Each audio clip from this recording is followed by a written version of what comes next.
même si pour des raisons professionnelles, il se trouve qu'il soit le directeur général de Canal Sartre Horizon. Ma première préoccupation s'adresse au directeur marketing commercial. Monsieur Romain, au regard de la rue de concurrence actuelle en matière d'audiovisuel, et plus particulièrement dans les filières installées au Cameroun, quelles sont les stratégies que vous avez préconisées pour pouvoir asseoir la notoriété de votre structure en termes d'abonnés dans le paysage médiatique camerounais? La deuxième préoccupation s'adresse au directeur général. Monsieur Jackson, si au-delà des entrées en termes de recettes que génère le nombre d'abonnés sur le plan national, le volet social serait-il pris pour permettre aux petites populations de bénéficier ainsi de leur saignement en CFA comme contrepartie? Troisième préoccupation, vous avez sûrement des difficultés managériales dans l'environnement camerounais. Lesquelles plus précisément, s'il vous plaît?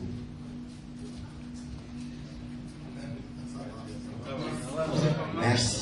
Merci. Merci pour les questions. Sur le premier point,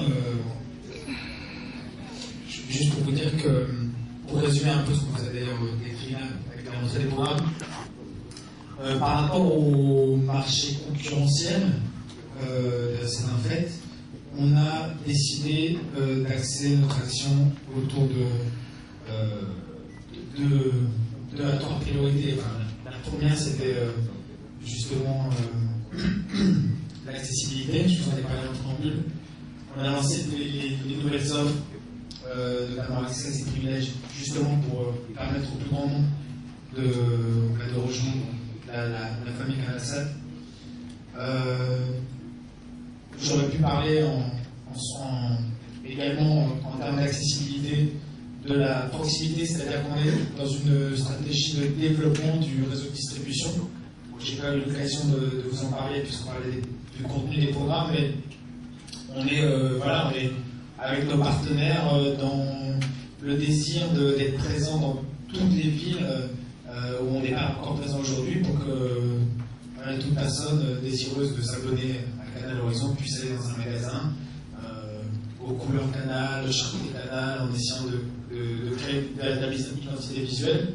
Et voilà, donc ça fait partie de ce premier point, accessibilité par les prix et par la proximité géographique de toute personne désireuse de s'abonner.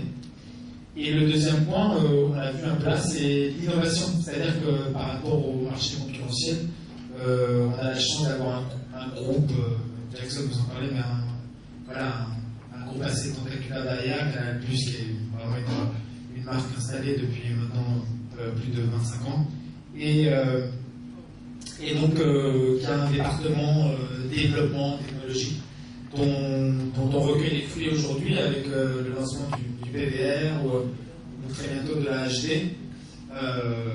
On a aussi l'avantage de ce point de vue-là de bénéficier de l'expérience d'autres filiales, par exemple la Côte d'Ivoire et en avance sur quelques dossiers en termes de moyens de paiement, etc. Donc, on avance sur tous ces dossiers, mais voilà, je pourrais répondre clairement à votre question, accessibilité, innovation, et puis c'est possible comment? C'est possible en étant plus présent sur le terrain et donc en créant cette filiale